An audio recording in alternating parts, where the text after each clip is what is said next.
حسد کی آگ دل دہلا دینے والا سبق۔ بسم اللہ الرحمن الرحیم، الحمدللہ رب العالمین، والصلاة والسلام علی رسول الکریم، اما بعد۔ میرے عزیز بھائیوں اور بہنوں، آج ہم بات کریں گے ایک ایسی بیماری کی جو جسم کی نہیں بلکہ دل کی بیماری ہے، ایک ایسی آگ جو انسان کے اندر سے اس کے ایمان، اس کی خوشی، اس کے سکون اور حتیٰ کہ اس کی نیت کو بھی جلا کر راکھ کر دیتی ہے۔ یہ بیماری ہے حسد۔ حسد یعنی کسی دوسرے کی نعمت دیکھ کر دل میں جلنا، یہ چاہنا کہ دوسرے سے وہ نعمت چھین جائے، اور یہ احساس رکھنا اس کے پاس کیوں ہے اور میرے پاس کیوں نہیں۔ یاد رکھو، حسد صرف دوسروں کو نقصان نہیں دیتا بلکہ سب سے زیادہ نقصان خود کو حسد کرنے والوں کو پہنچاتا ہے۔ اللہ کے نبی صلی اللہ علیہ وسلم نے فرمایا، حسد نیکیوں کو ایسے کھا جاتا ہے جیسے آگ لکڑی کو کھا جاتی ہے۔ یہ جملہ صرف حدیث نہیں بلکہ زندگی کا سب سے بڑا سبق ہے۔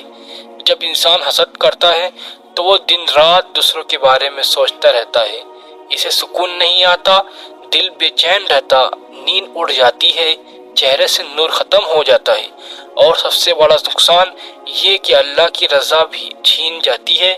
قرآن نے اللہ تعالیٰ نے شیطان کے حسد کا ذکر کیا، اور جب اللہ نے حضرت آدم علیہ السلام کو پیدا کیا تو شیطان نے سجدہ کرنے سے انکار کر دیا۔ کیونکہ وہ حسد کر بیٹھا۔ اس نے کہا، میں آگ سے بنا ہوں، یہ مٹی سے، میں اس سے بہتر ہوں، اور یہی حسد اس کو اللہ کی رحمت سے ہمیشہ کے لیے محروم کر گیا۔ یعنی حسد وہ پہلا گناہ ہے جس نے انسان کو جنت سے نکلوایا۔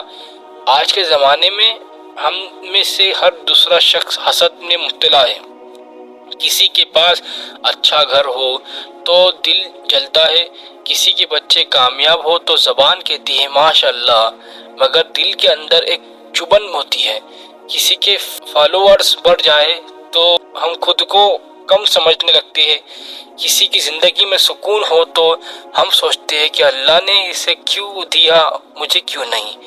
لیکن حقیقت یہ ہے کہ اللہ نے ہر انسان کو الگ نصیب دیا ہے، کسی کو دولت، کسی کو عزت، کسی کو محبت، کسی کو علم، کسی کو صبر۔ اللہ کی تقسیم پر راضی رہنا یہی ایمان کی علامت ہے۔ جو اپنے نصیب پر راضی نہیں وہ کبھی خوش نہیں رہ سکتا۔ میرے بھائیوں، حسد کا علاج دعا، شکر اور محبت۔ جب تم کسی کو نعمت میں دیکھو تو یہ کہو ماشاءاللہ، اسے اور بڑھانے اور مجھے بھی اپنی رحمت سے نوازے۔ یقین جانو یہ جملہ تمہارے دل کی آگ کو ٹھنڈا کر دے گا۔ ایک ولی اللہ سے کسی نے پوچھا، حضرت آپ ہمیشہ خوشی کیسے رہتے ہیں؟ انہوں نے مسکرا کر کہا، میں کسی سے حسد نہیں کرتا، اس لیے میرا دل ہمیشہ مطمئن رہتا ہے۔ یہی راز سکون کا۔ جب تم دوسروں کی خوشی میں خوش ہونا سیکھ لو گے تو اللہ تمہارے لیے ایسی برکتوں کے دروازے کھول دے گا جن کا تم نے کبھی تصور بھی نہیں کیا ہوگا۔ یاد رکھو، حسد وہ آگ ہے جو محبت، دوستی، ایمان کا اور رشتوں کو جلا کر راکھ کر دیتی ہے۔ یہ آگ کبھی دوسروں کو نہیں جلاتی، یہ صرف تمہیں جلاتی ہے۔ تو کیوں نہ آج سے فیصلہ کرو کہ دل میں کسی کے لیے حسد نہیں رکھوں گے۔ جب بھی کسی کو کامیاب دیکھو تو دعا دو، بدعا نہیں۔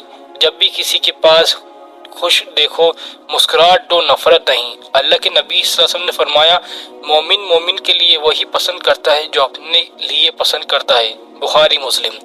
اگر ہم واقعی مومن ہیں تو ہمیں چاہیے کہ ہم دوسروں کی خوشی دیکھ کر شکر ادا کریں، کیونکہ دوسروں کی خوشی تمہاری خوشی کم نہیں کرتی بلکہ اللہ کے نزدیک تمہیں عزت دلاتی ہے۔ آخر میں ایک بات دل سے سنو، دنیا میں سب کچھ حاصل کر کے بھی اگر دل میں حسد ہے تو تم غریب ہو، اور دنیا میں کچھ بھی نہ ہو مگر دل صاف ہے تو تم امیر ہو۔ اللہ ہم سب کو حسد کی آگ سے محفوظ فرمائے، ہمیں راضی رہنا، شکر کرنا اور محبت پھیلانا سکھائے۔ آمین یا رب العالمین۔ ویڈیو پسند آئے تو لائک کرے، شیئر کرے اور سبسکرائب کرنا نہ بھولے۔ جزاک اللہ خیر۔